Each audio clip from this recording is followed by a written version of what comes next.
Welcome to the Sheffield Sunday As Bill Sees It meeting.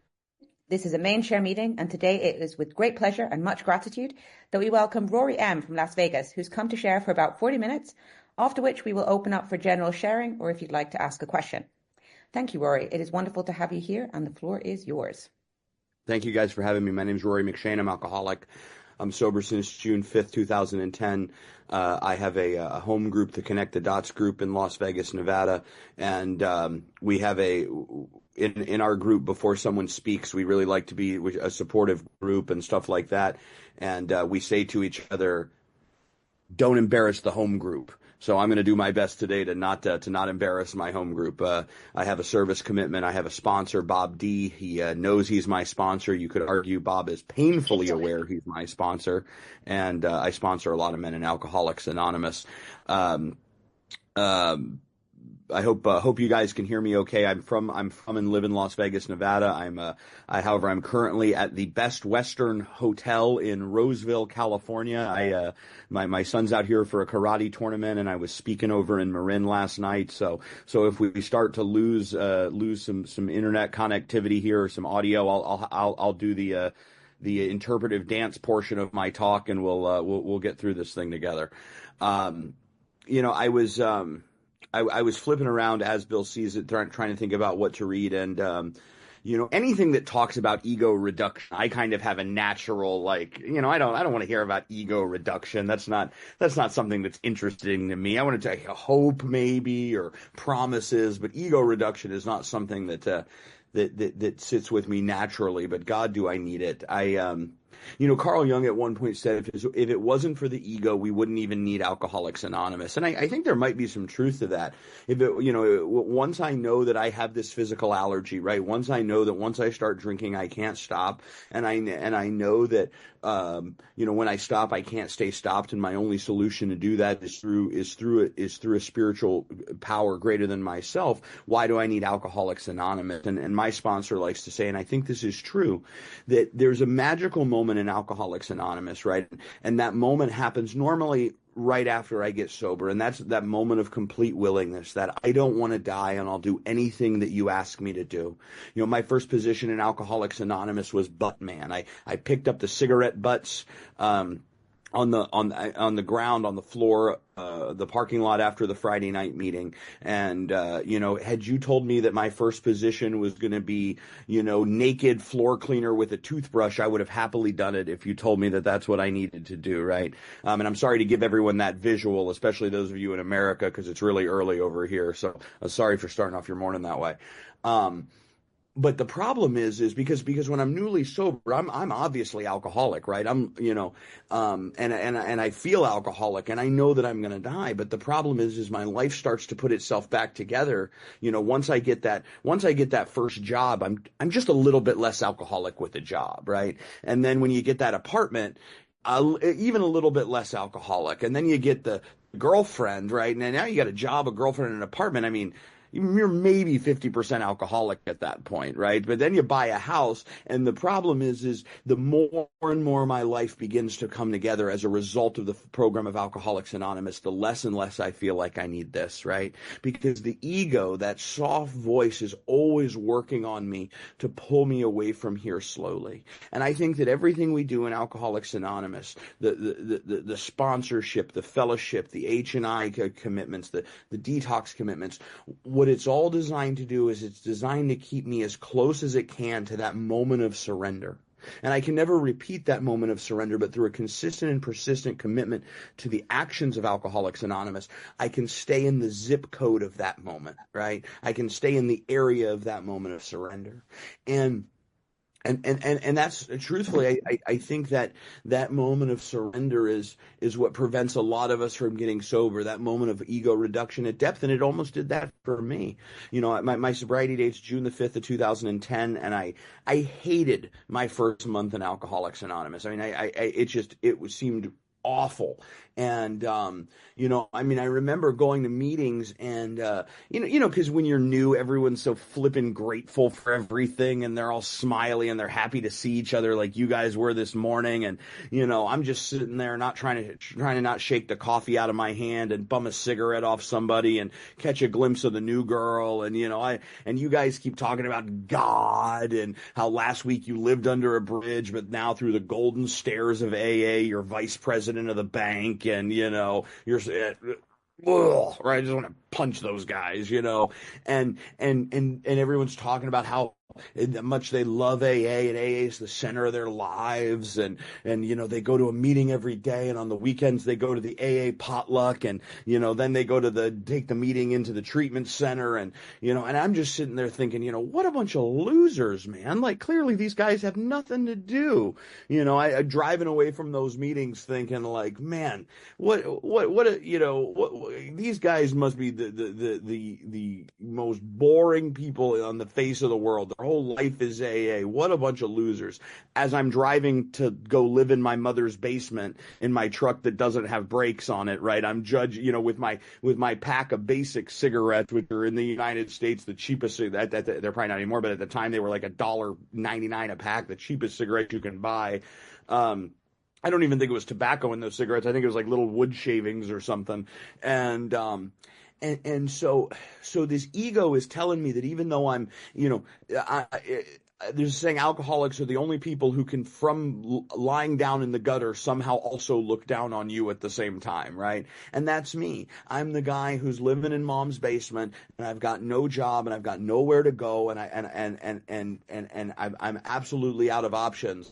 But I don't want to do what you guys are doing because I know better, right? And and I'll tell you what happened, man. So I'm sober about a month. I'm going to a ton of AA meetings. I'm hating Alcoholics Anonymous, and I'm starting to identify out of here. I'm thinking, whatever you guys have must not be what's wrong with me, right? Because I'm going to your flibbing meetings. I'm not drinking, and you guys are talking about how happy and grateful and wonderful everything is, and I just want to punch you, right? I'm not feeling the love. So, excuse me. So what happens is I'm sober just under a month, because it would have been for around 4th of July time here in the U.S. and it's a big holiday out here, and barbecues and picnics, and a lot of AA groups will host a cookout and a speaker and things. So this one group has a cookout, the 4th of July cookout, and I go to the cookout, and there's everybody's eating hamburgers and hot dogs, and I'm there, and there's a speaker at the cookout like there is this afternoon, and I hated every word the speaker had to say. So if you're sitting there today feeling that way, much love to you. You're represented. And this girl, she asks me if I want to leave the cookout with her, right? And when a girl asks you if you want to do anything and you look like me, the answer is yes. Okay, that's a pretty simple question, right? So we leave the cookout and we go meet up with her friends, and her friends are drinking Budweiser lime beers, and they're eating Oxycontins. And now I've got this like war going on inside my body, because you know how it is when you really, really want to drink, but you don't want to drink because you told everybody in AA now, right? I've told mom I'm in AA. Can I move back into the basement, and I've told dad I'm in AA. Hey, can I stay on your couch till mom lets me move back in the basement? And I've told the guy I'm doing some work for I'm in AA. So I don't want to drink, but I really want to drink. Like when you go to the grocery store and you're just there to get a bag of crisps and some bread, but you can't take your eyes off the liquor aisle, right? So I've got that going on, and these guys are taking these drinks, and I don't want to drink, but I'm watching them like a cat watches you eat a tuna fish sandwich. I mean, I'm just, I'm locked in,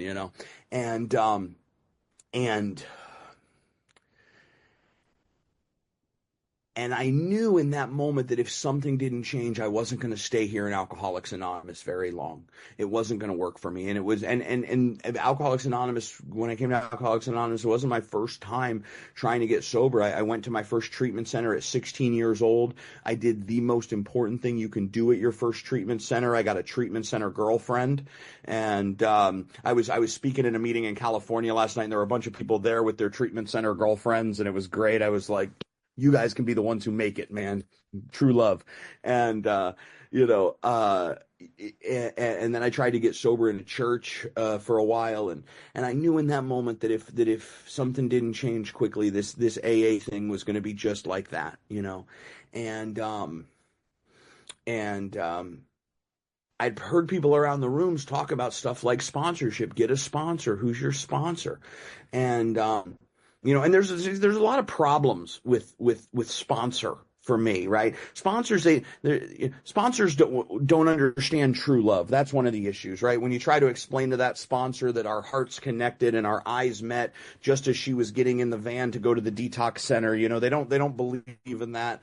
And the other problem with sponsor, and I've studied this in 14 and a half years, is sponsor sounds just a little bit too much like parole officer for me to be very interested in it, you know?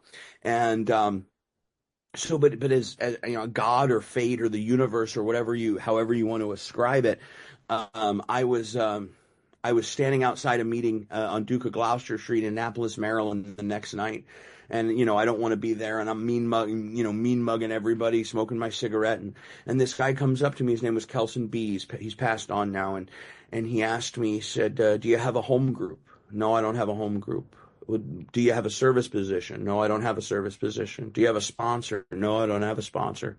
And he said, "Well, what are you doing, man?" And I said, "Buddy, I'm just trying not to drink and go to meetings. I'm trying not to drink and go to meetings." And he didn't tell me, you know, he would love me till I could love myself. And he didn't tell me to keep coming back and to work it so I'm worth it and work it and, you know, whatever else it is now. He leaned back, he took a drag of a Parliament cigarette, and he said, "You're going to die, bro." And I was pissed off. How dare you talk to me that way? You know, I'm the most important person in the room. Haven't you been listening? Right. And I was ready to fight him outside the meeting. You know, I was young and tough back then. I'm fat and bald now. I don't have that much fighting left in my life before cardiac arrest. But, you know, so I'm pissed off, and he's like, you know, calm down. Why don't you come down to this diner with us? And they took me down to Rip's Restaurant in Bowie, Maryland. And they opened the book with me, and I see I had already conceded kind of to the first part of step one that when I started drinking, I couldn't stop. And I had plenty of experience to show that. I had plenty of experience to show that when I went out and said I was going to have a couple of beers with my buddies, you know, if I said I was going to have two, I never hit two. Because right around 1.5, I realized what a stupid number 2 is, right? And if I said I was going to be home for sure by 10 o'clock, right around 9:15, I realized that 10 o'clock is really an unreasonable time, and you know that's just too early. But what I didn't have was the second piece of step one, the piece that says that when I honestly want to, I cannot stay stopped. And I can't stay stopped because my problem starts when I stop drinking. My problem is that when I stop drinking, it's like I'm underwater and I'm holding my breath. And I can hold my breath for a minute or 2 minutes or maybe even 3 minutes because I've promised Mom this time I'm going to stop. When I was 17 years old, I caught this assault charge and I begged my mother to put the lawyer on her credit card. And I swore, Mom, if you do this, I'm never going to screw up like this again. I promise you. And I remember the morning of the court date, and my mother had just had a surgery, and so she had to come into the courtroom in crutches, and she's got tears in her eyes because she's there at her 17-year-old son's assault hearing, and I had so much shame and so much guilt, and because of the circumstances that were involved, it involved another student at my school, so I couldn't go to high school for a period of time, and you know my mother's on the phone with her sisters, and her sisters are talking about, oh, my daughter just made the honor list, and my daughter just made the honor list, and my daughter just made the soccer team, and my daughter just got into the band, and my mom's like, oh, when Rory's assault trial is finished, he's going to get to go back to high school soon, right? That's the good news that's coming out of my branch of the family. And I've got all this shame and all this guilt, and I'm promising Mom it's never, ever going to happen again. And I mean that. You can hook me up to a lie detector test when I promise it's never going to happen again, and I'd pass the lie detector test. But the problem is that after a couple weeks sober, that knot in my, Clancy used to talk about it, the knot in my gut is so tight. The voice in my head is so loud that I can't possibly not drink again. And that voice will talk me into drinking again. That voice at 3 o'clock in the morning that says, they're going to fire you tomorrow. She's probably cheating on you. Remember that stupid thing you said in the 3rd grade? Let's think about that for a little bit, right? So what happens is I become so uncomfortable sober that I have to take a drink again. And what these guys were able to explain to me by going to page 52 in our book, the misery, the depression, the trouble making a living, trouble in personal relationships. I'm sure nobody in the UK has trouble in personal relationships, but here on our side of the pond, it's pretty big. If a guy's calling me at 2 o'clock in the morning, it's all about what she did wrong. He's not mad at his boss for, cutting his lunch break. So what these guys explained to me was that my real problem is what happens when I don't drink. And they gave me what I believe the most important thing a sponsor can give a sponsee, or at least in the early years. They gave me a hopeless case of the first step. There was no hope in step 1. It was, if you drink, you won't be able to stop. And if you don't drink and don't do this program, you're going to drink again. You have no choice in that matter. And that was exactly what I needed. So what these guys told me is that if I was willing to surrender to it, if I was willing to set aside all of my ideas, in the 3rd step, some people call that the surrender step. I don't know if it is or not, but it's interesting. Some people call it the surrender step, and on the top of page 63 in our book, it offers us the 3rd step contract, right? And what the 3rd step contract says is, if we keep close to God and perform His work well, He will provide what we need, right? And there's no exceptions to that. It's a very clear delineation. If I keep close to God and I perform His work well, He'll provide what I need. And I've heard that described as the terms of surrender, right? I used to sponsor this guy. He was a recon Marine, and a really, really tough guy. And he was one of the first guys into Kuwait during the first Gulf War. And I was talking to him one time, and he was telling me some stories about when he was over there.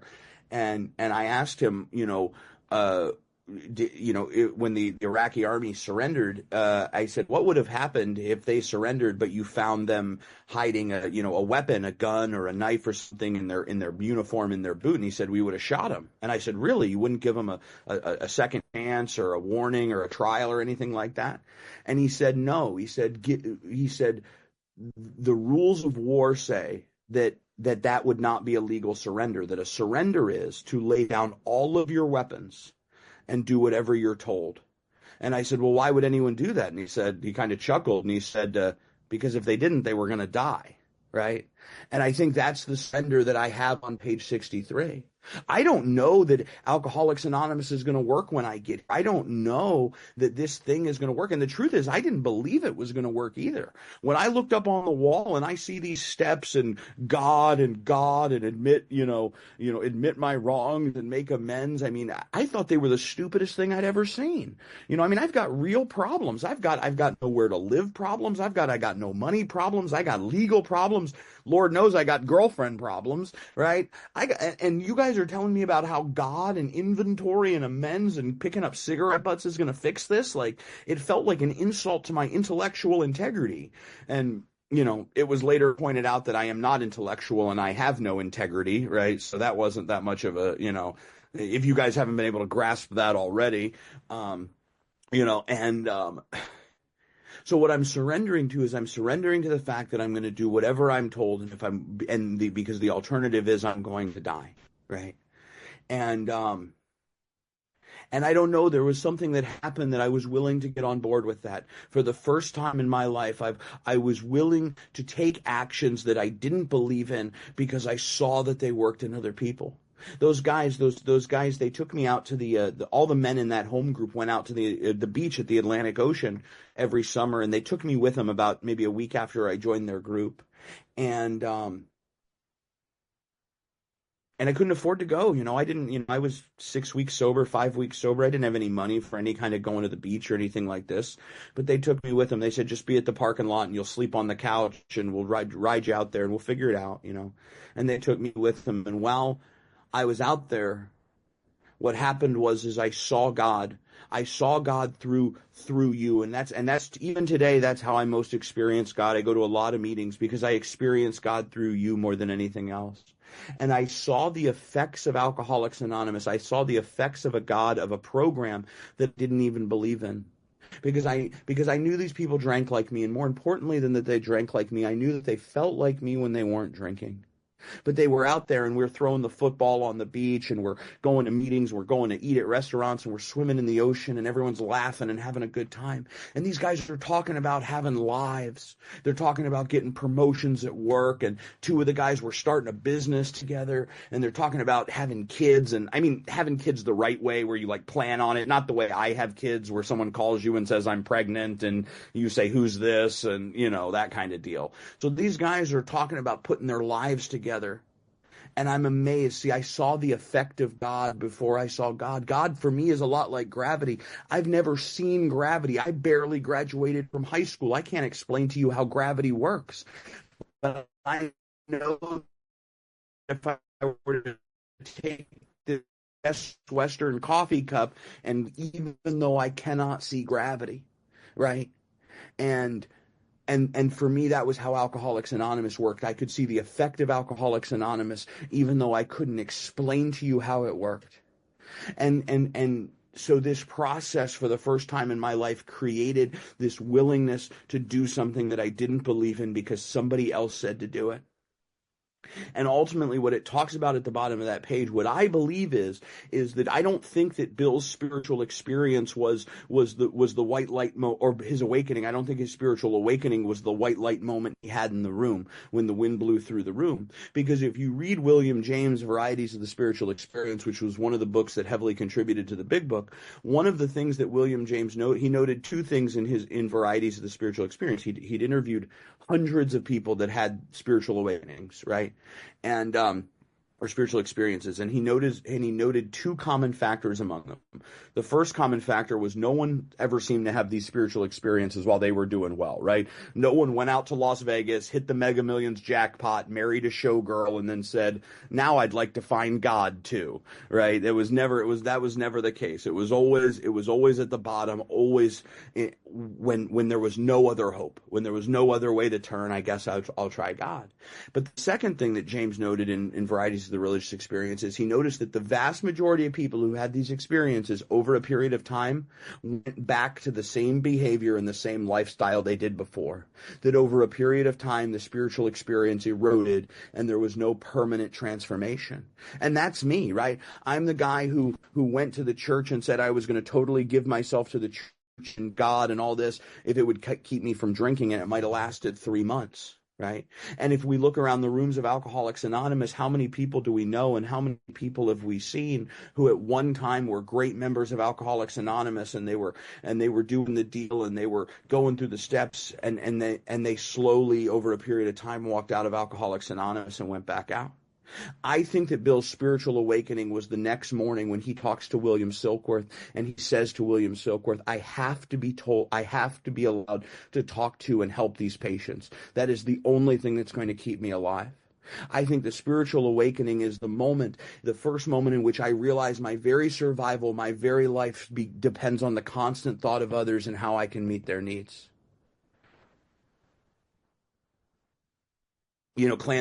Clancy put it better than anyone else, I think. He said very simply, when this idiot is thinking about that idiot, I can't be thinking about this idiot, right? And that's really all it comes down to. I remember going to my first sponsor and telling him I was, it might have been a guy he sponsored, but I'm having this conversation and I'm maybe 3 months sober, and I tell him I'm depressed, right? I'm very depressed. And he just gets this sour look on his face. Depressed? I'm depressed. You're depressed. Your life is depressing. You live in your mother's basement and you bum cigarettes off people. And as a result of that conversation, somehow it became my job every Friday night to drive from to drive up to Baltimore, Maryland, pick up the guys at the Helping Up mission and drive them back to the home group and then turn around and bring them back to the mission. And if I could afford it, I had to stop on the way and buy them McDonald's cheeseburgers. And if we have any newcomers on the meeting, word to the wise, if you want to avoid service work, you can't be too honest with your sponsor. Okay. You gotta really moderate what you tell them if you want to avoid doing too much in AA. So I'm dropping these guys off at the mission and I'm buying them cheeseburgers and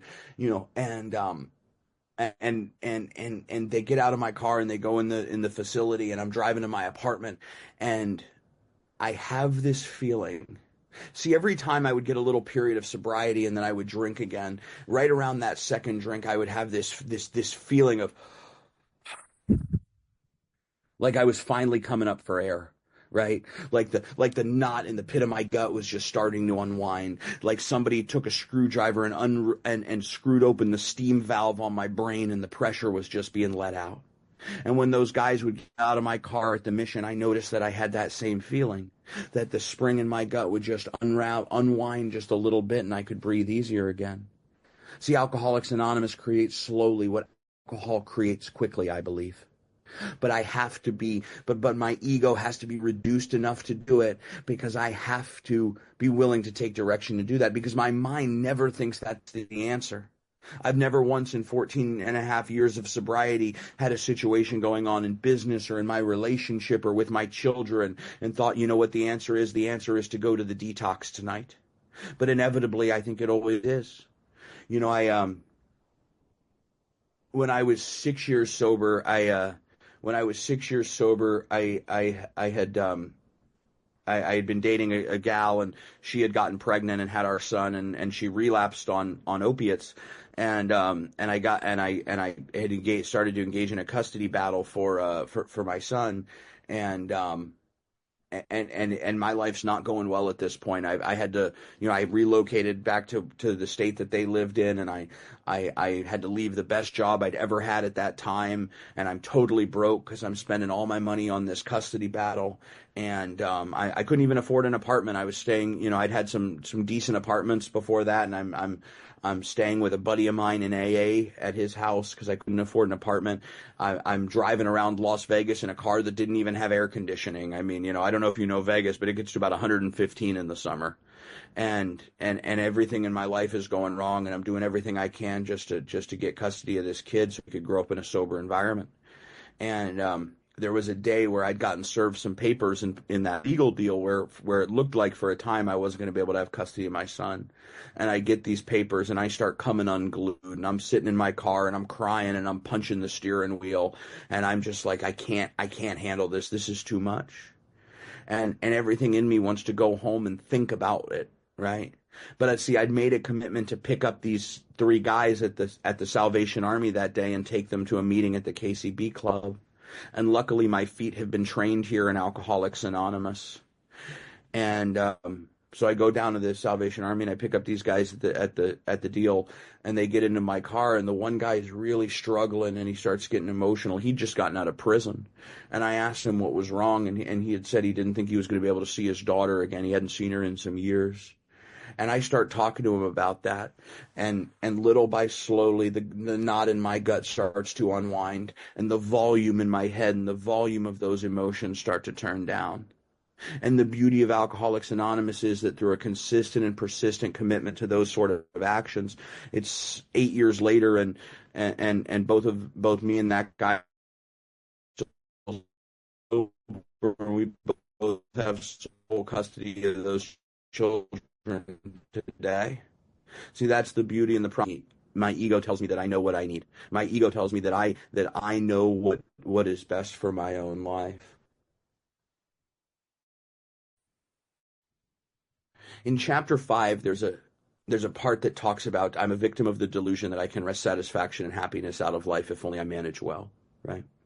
And as a result of leaving that job in that deal, I started a business, and by the time I started the business when I was 7 years sober, and by the time I was 9 years sober, that business had started to become wildly successful, and I'm making more money than only I've ever made in my life, anyone in my family's ever made, and that business was featured in Inc. magazine twice, was one of the fastest growing businesses and privately held businesses in America. And we won a bunch of awards in our industry and all this stuff. And I'm getting all the stuff, all the cash and prizes. And I buy this big house outside of Austin, Texas, with a swimming pool and the whole deal, and a bunch of new vehicles, and all the stuff. And what's happening is I'm slowly walking away from Alcoholics Anonymous over a several year period of time. And it's never like I stood up and said, I don't need AA anymore. I would have told you I loved AA just as much. But very slowly I went from a guy who went to a meeting every day to maybe a meeting a week, to a meeting every other week, to a meeting once a month, from called his sponsor a few times a week, to a guy who called his sponsor, once a week, to every other week, to once a month, to once every 6 months, And little by slowly, what's happening is that because my ego's telling me as soon as I get this business deal finished, I'm really going to get back into AA. As soon as I get this one next thing done, I'm really going to get back into AA. And if you've ever been out to the water and you've had an experience maybe with sailboats or something, and you take a boat up to the dock, and you take that boat right up next to the dock, and if you don't tie the boat to the dock after 5 minutes, you probably won't notice a difference. But after an hour, you'll see that boat and it's 500 feet away from the dock, because little by slowly, 1 inch at a time, it's just drifting. It's just drifting. It's just drifting. And see, what the reality is that my ego, selfishness and self-centeredness, is the root of my problem. And little by slowly, my ego wants to drift me out of Alcoholics Anonymous. And that's what it was doing in that process. And it was doing it with a good motive. Had you asked me at that time, my son was going to the best private school in Austin. I would have told you I want my kid to have every opportunity available to him. That's why I'm doing this. So behind a good motive, my ego is drifting me out of Alcoholics Anonymous a little bit at a time. And all the while, my external life is getting better, and I'm getting all the money and all the property and all the prestige. And I'll tell you what, but inside it's dying. And I'll tell you what, when you feel like crap and your life looks like crap, it kind of makes sense, right? It's like, I feel like crap. Well, you live in your mother's basement and your truck doesn't have brakes. So that kind of, you get it. But when you feel like crap and you have all the things that you thought would make you happy, and in my experience anyways, it was much more difficult. And as a reality, at over a decade sober, I ended up sitting in a closet with a Mossberg shotgun in my mouth crying. And I hope no one has to have that experience, but for me, it was a demonstration that there is absolutely nothing more powerful than the disease of alcoholism. Everything, every cash, every prizes, there's absolutely nothing that can stand in the way of alcoholism. And that the delusion that I can wrest satisfaction and happiness out of life if only I manage well, it was smashed. And as a result of that circumstance, and the gentleman that had sponsored me for 7 years passed on, I asked my current sponsor to sponsor me, Bob D. And I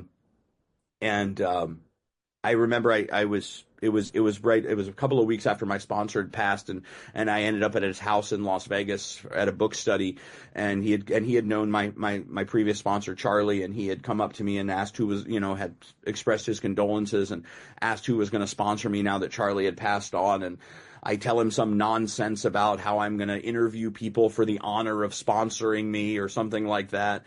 And he chuckled and was like, well, a guy like you doesn't do well without a sponsor very long, and starts to strut away. And in that moment, I nope, come back. And I said those words that I've said here a handful of times. And God, every time I say them, I regret them. I'll do anything you ask if you'll sponsor me. And he agreed. And unfortunately, he took that "I'll do anything you ask" seriously. Like, I didn't mean it that seriously, but he took it very seriously. And as a process in that process, what happened is I think what the job of a sponsor is: ego reduction at depth. And I had a situation where I owed the Internal Revenue Service, the tax authority here in America, several $100,000. And this isn't in the big book, by the way, but if you spend far more money than you make over a considerable period of time, you will end up in debt. So, that's just, if your wife or husband asks you, what'd you learn at AA today, dear? You can say, well, I learned if you spend far more money than you make, you end up in debt. a situation where I owed the and my sponsor wouldn't let me take a payment plan. He asked me if I could afford to pay it all right now, and I said, yeah, sure, if I want to eat cat food when I retire. And he said, great, pay it all right now and call me back in 10 minutes when it's done. And and there's moments you picked the wrong sponsor, and that's one of them. And but he's one of those, crazy psychotic AA guys who believes that my spiritual condition is the absolute most important thing in my life, and it comes above anything else, and that the instructions in our book are not negotiable. And as a result of doing that, I got free of all of that fear, and I got free of the fear that I would have had to carry for years if I'd done a payment plan, that I wasn't going to be able to make it, and they were going to put a lien on my house or something like that. And Alcoholics Anonymous is the absolute center of my life today, because that ego that tries to pull me away from here and tries to reassert control is just as alive and well as it ever was. And I do more Alcoholics Anonymous today than anybody. My good friend Barry is on from Austin, Texas. You guys got to get Barry to speak. He's an absolute soldier of AA. I was going to say I do more AA than anybody I know, but I can't say that because Barry's here. But I do a lot of Alcoholics Anonymous because I'm a guy who needs a lot of Alcoholics Anonymous to keep me in the zip code of surrendered. There's that line in How It Works, right? How It Works is the most read and least understood part of Alcoholics Anonymous, right? A lot of us, the only time we ever meditate is when someone's reading How It Works. We kind of zone out right when it gets to rarely have we seen, and, we come back and right at God could and would if he were sought. And it's like, where'd that 3 minutes go? Right? But there's a part of How It Works that says, they are not at fault. They seem to have been born that way. They could not, or they would not completely give themselves to this way of life. And the problem that I have 14 and a half years later is that when my life is on fire, when I burn into the ground and I've blown it up again, I will completely give myself to this simple way of life. But when alcoholism, I believe, is the only disease that I've ever heard of that will use my own mind, my own brain against me.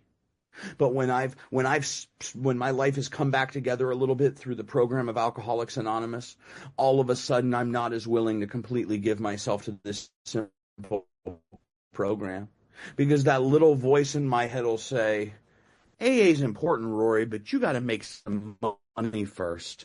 You can't be fat, bald, and broke. Why don't you skip AA tonight and why don't you focus on some money? And I'll say, thank you, nice voice. I appreciate that, right? And the problem is that there's this constant grinding ego that wants to pull me away from AA. And that's why I do everything I do, and that's why I have the sponsor that I do. And I have the perfect sponsor for me, man. I have a sponsor who, I could hit the lottery and tell him, oh my God, Bob, what a great day. I just won $1 million. And he would say, will you be at your detox commitment tonight? And similarly, I could say, Bob, I've had the worst day ever and my business is falling apart and I can't make the mortgage payment. And his response would be, will you be at your detox commitment tonight? Because that's what keeps me here, and that's what keeps me with you all. I get to speak some AA, and that's a cool deal. I got up to join you all this morning, and I was speaking in California last night, and it's a lot of fun. But that's, that's not my AA program. What my AA program is, if you come to Las Vegas, Nevada on a Wednesday night and go down to the Skid Row detox, you'll find me there outside about 15 minutes early. And if you call me at 2 o'clock in the morning and you're sober, I'll answer my phone, because guys did that for me. Because when I was in that closet with the gun in my mouth, somebody picked up the phone. So if you call, my rule is before you drink, you can call me 24 hours a day. After you drink, I'm strictly a 9 a.m. to 9 p.m. operation. And because in the fifth tradition, it says that the primary purpose of a group of Alcoholics Anonymous is to carry the message to the next alcoholic. And I'm a member of a group of Alcoholics Anonymous. So I believe that my primary purpose in life is to carry the message to the next alcoholic. And that is the only thing that I've ever found that is a power that is greater than my ego that can keep me here. It's funny. I've been in AA for a long time, and I'd never heard the poem of the Stand by the Door poem, right? And for whatever reason, somebody read it I don't know, a few weeks ago at a meeting, and I'd never heard it before, and I was really taken by it. And and I've heard it 4 or 5 times since then. And today my life is about standing by the door. Today my life is about the next alcoholic, because that is the awakening. The awakening is that if the purpose of my life is to serve me, I'll die. But if the purpose of my life is to serve you, then I get to live. And Alcoholics Anonymous has given me a life beyond my wildest dreams. You know, I'll shut up with this. Clancy used to talk about the boat, right? He used to say that in Alcoholics Anonymous, we pull a drowning man into an invisible boat and we tell him to row. And once he starts to row, the boat appears. But the problem is that if I stop rowing, the boat disappears and I fall back into the water, and I think the boat was never real in the first place. I'm here this morning. I'm here with you all because I have to keep rowing or the boat will disappear. Thank you all for letting me share. I love you.